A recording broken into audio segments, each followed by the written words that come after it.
துணைங்கிறது ஒரு அழகான விஷயம் இல்லையா? அந்த துணை ஒருத்தரா இருக்கலாம், இல்ல ஒரு 10 பேரா கூட இருக்கலாம், யாரா வேணா இருக்கலாம். யார் உங்க மனச ஒரு நிலைக்கு கொண்டு வர உதவுறாங்களோ அவங்களோட இருங்க. அப்படிப்பட்ட ஒருத்தரோடையோ, இல்ல ஒரு கூட்டத்தோடையோ இருக்கிறது உண்மையிலேயே ரொம்ப பெரிய விஷயம். புரியுதுங்களா? இந்த அழகான துணைக்கு இன்னொரு பேரு தான் திருமணம் அப்படின்னா, அந்த திருமணம் ஒரு நல்ல விஷயம் தான். ஆனா,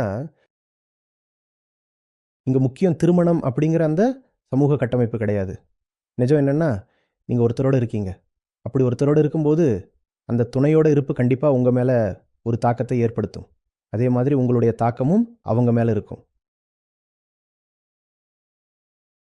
நீங்க கண்டிப்பா தெரிஞ்சுக்கணும். இன்னொருத்தரோட இருப்பு உங்க மனசுல என்ன மாதிரியான தாக்கத்த உருவாக்குது?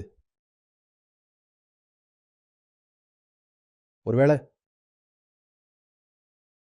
அவங்களோட இருப்பு உங்க மனச அமைதிப்படுத்துதுன்னா, ஒரு இதத்த தருதுன்னா, உங்க சிந்தனைக்கு ஒரு தெளிவையோ, இல்ல ஒரு விடுதலையையோ குடுக்குதுன்னா, தாராளமா முன்னாடி போங்க. தைரியமா அந்த ஒருத்தரோடையோ, இல்ல பல பேரோடையோ உங்களுக்கு எவ்வளவு காலம் வேணுமோ, அவ்வளவு காலம் இருங்க. ஆனா, அவங்க கூட இருக்கிறது உங்களுக்கு ஒரு விடுதலையான தாக்கத்தை கொடுக்கிற வரைக்கும் மட்டும் அங்க இருங்க. அது மட்டும் இல்லாம, நீங்க அவங்கள சார்ந்து இருக்காத வரைக்கும், அவங்களும் உங்கள சார்ந்து இருக்காத வரைக்கும், அந்த துணை அர்த்தமுள்ளதா இருக்கும். அது ஒரு மனம் சார்ந்த ஆரோக்கியமான உறவா இருக்கணும். வெறும் உடல் இச்சைக்காகவோ, இல்ல தனிமைக்காகவோ, இல்ல இந்த சமூக நெருக்கடிக்காகவோ, நீங்க ஒரு உறவுக்குள்ள போகக்கூடாது.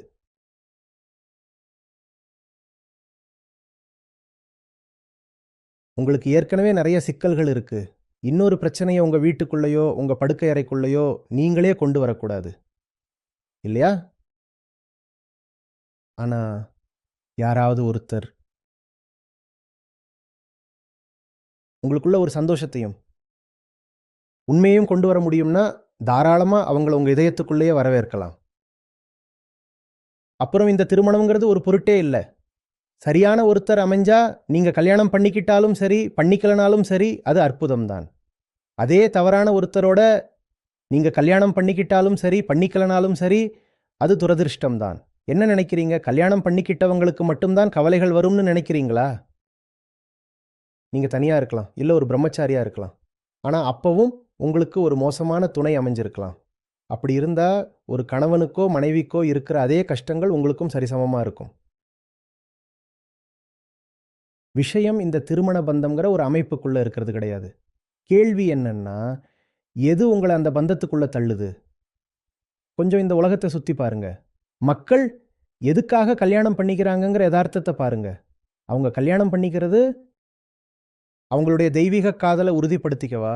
அப்படித்தான் நடக்குதா என்ன? உண்மையாவா?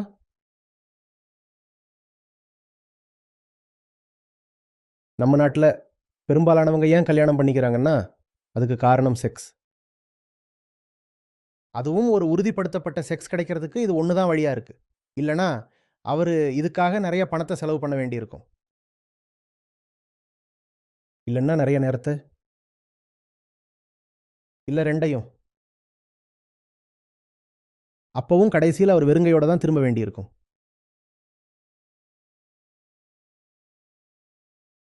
அப்படித்தானே?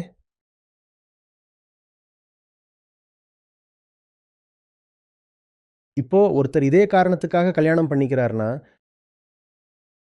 இல்ல மத்த பரவலான காரணங்களுக்காக கல்யாணம் பண்ணிக்கிறார்ன்னா, எனக்கு வயசான காலத்துல என்ன பார்த்துக்க ஒரு ஆள் இருக்கும்னு நெனைக்கிறாங்க.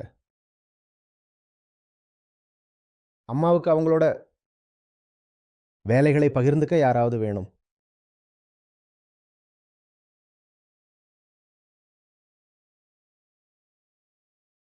தாத்தாவுக்கு குழந்தைகள்னா ரொம்ப பிடிக்கும். என்னோட நண்பர்கள் எல்லாரும் கல்யாணம் பண்ணிக்கிட்டாங்க. இப்போ கூட உட்கார்ந்து படம் பார்க்க எனக்கு யாரும் இல்ல. அவங்க என்ன கூட்டிட்டு போறதில்ல.